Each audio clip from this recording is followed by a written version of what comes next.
Welcome back to 100 Essential Movies That You Have to Watch. Today we're going over the 1939 Gone with the Wind. But before we get into it, I want to say I've had a list of classic movies that I have wanted to go and watch. And actually, I just noticed some of them are on here. Obviously, Gone with the Wind, Citizen Kane, Casablanca, Streetcar Named Disaster, just to name a few, which are actually coming up in the next couple of viewings. I've seen Gone with the Wind referenced in a couple of things over my lifetime, and I really wanted to go and see what this was about. I was a little shocked and very disappointed in this movie, but we're going to get into that in a little bit. Gone with the Wind was released in 1939 as an epic historical romance film adapted from a novel by Margaret Mitchell. And right off the bat, I do not understand how this is a romance film at all. The story follows Scarlett O'Hara, who is in love with a man who is married to his cousin, and while she's trying to get him to run away with her, goes through a couple of marriages, not out of love, but for money, all leading up to the marriage to Rhett Butler, who she also doesn't love, but for some reason he is madly in love with her, and that's about money as well. And if that doesn't make it bad enough, there are a handful of scenes where he forcibly kisses her against her will. She pretty much hates him for the entirety of the movie, which, by the way, is almost 4 hours long. The characters in this movie were written in a way where it was really easy to dislike just about all of them. And that's not mentioning the racism and being written from the Confederate point of view, which I'm not even really sure why this movie was made, and here's my reasoning behind it. The Civil War ended in 1865, and this movie was released 74 years later. To put that in perspective a little bit, World War II ended in 1945, and that's 75 years ago from right now. Can you imagine if a movie was released in America from the point of view of one of the Axis powers and romanticized them and their side of the war? We would be up in arms about it. But let's get back to Gone with the Wind. This movie is a tragedy as far as I'm concerned, and it is a long tragedy. It is clocking in at 238 minutes, which is 3 hours and 58 minutes, including an intermission and an interlude. Like, when you're at 3.5 hours or more, it's not a good idea to throw in even more time of nothing happening.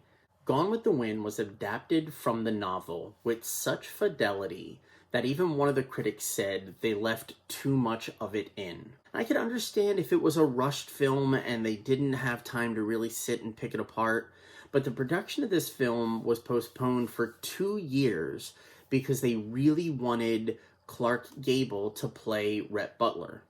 And in those 2 years, I find it very difficult that nobody sat down and said, this movie is way too long. We can take some of this out of here. But I guess they didn't, because it still came out clocking in just under 4 hours. Overall, I was not a fan of this movie, and I will not be doing it scene by scene like I've done the breakdowns in previous reviews, because this is such a long movie. I do want to end it on a few light notes. So after a quick breakdown of the basic plot, I have some stuff to end on a good note. The movie takes place, or at least starts, in 1861, where Scarlett is living in Georgia with her parents. She is in love with a guy named Ashley who is getting ready to marry his cousin. She tries very hard to get him to change his mind and marry her instead, but he rebuffs her. He says no, he's marrying his cousin. Unbeknownst to her, Rhett Butler is lying on a couch in the same room, and for some reason falls in love with her after that encounter with her and Ashley. He makes a move and she rejects it immediately. And at that point, the next 3.5 hours of the movie is really Scarlett being a terrible person and Rhett trying to convince her to marry him, knowing that she doesn't love him. Like I said, I don't understand how this was considered a romance or a love story. It really is baffling. I was going to try to go into more detail about everything, but that essentially is the gist of it. Scarlett goes through a lot of really tough times because everybody that she marries in the meantime dies one way or another. She is super stubborn and makes a lot of really bad decisions. What I'm really surprised by is that this wasn't done in 2 parts. There was definitely a clear moment in the film where I could have seen that being the end of the first story. And then the sequel would be the follow-up. But for some reason they didn't do that. And really, I'm starting to get bad flashbacks from this movie.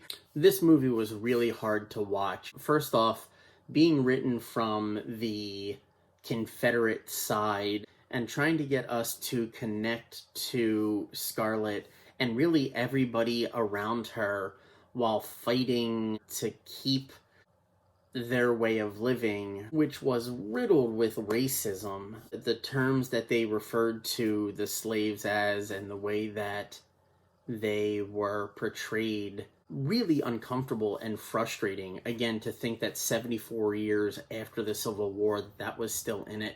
And being a very controversial topic at the time, everybody was kind of divided on whether they thought the representation was good or bad. On one hand, it was good to have African American actors in a movie. On the other hand, the way they were being portrayed, not necessarily the best. But like I said, I do want to end this on a few up notes.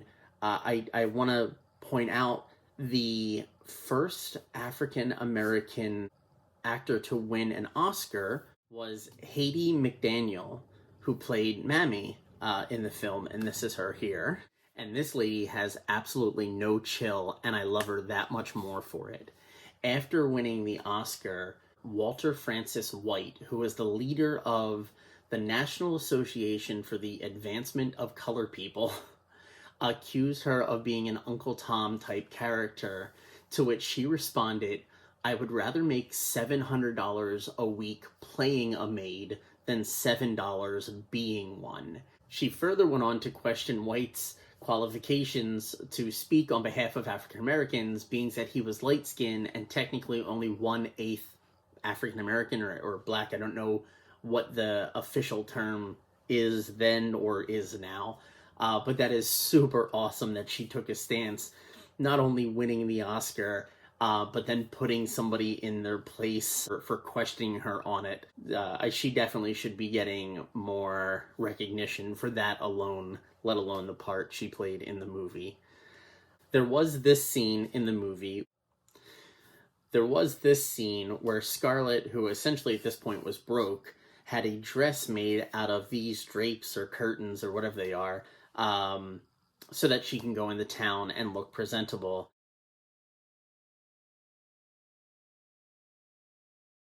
And this was parodied in a Carol Burnett skit where she came down like this,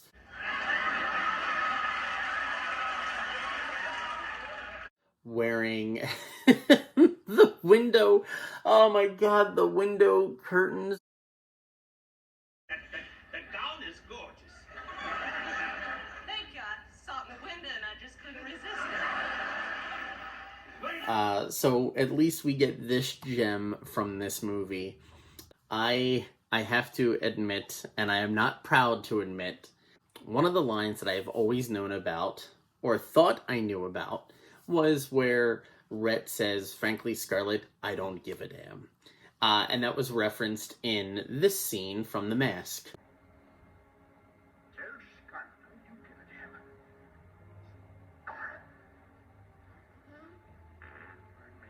I waited the entire movie waiting to hear the first line and then what I thought was a follow-up line, not knowing how this movie ended or what was going on in it.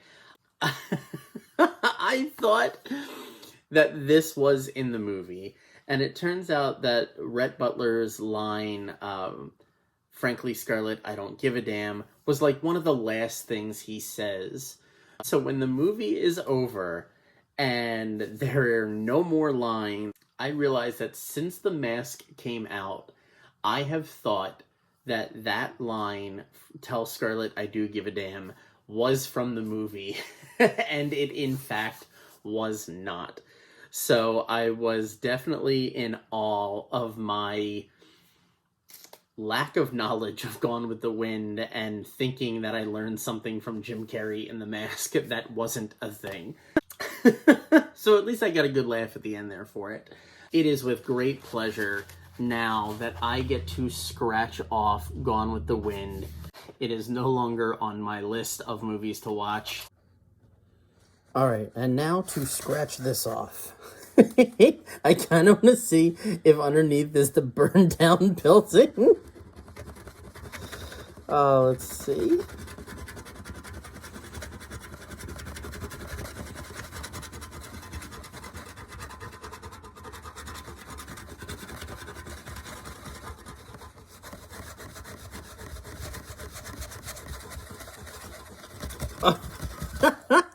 That's so messed up, but it is.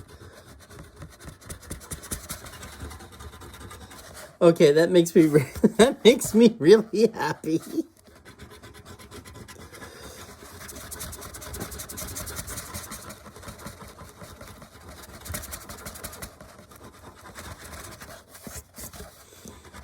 All right, I think that's enough for right now. All right. The fact that it is the house on fire does kind of make me happier about that, which is really messed up. I do apologize. Check back next week. We're gonna do The Grapes of Wrath right up over there. I hope you guys have enjoyed this. More importantly, I hope you haven't watched Gone with the Wind. I don't think you're missing out on that much. I want to thank my Patreon followers whose names are getting ready to pop up right now. You guys are the best. Make sure to hit those buttons below, the likes, the subscribes, tell your friends, comment and let me know if you agree with my thoughts on Gone with the Wind, or if you think maybe I missed something. I will catch you guys next Tuesday. Later days.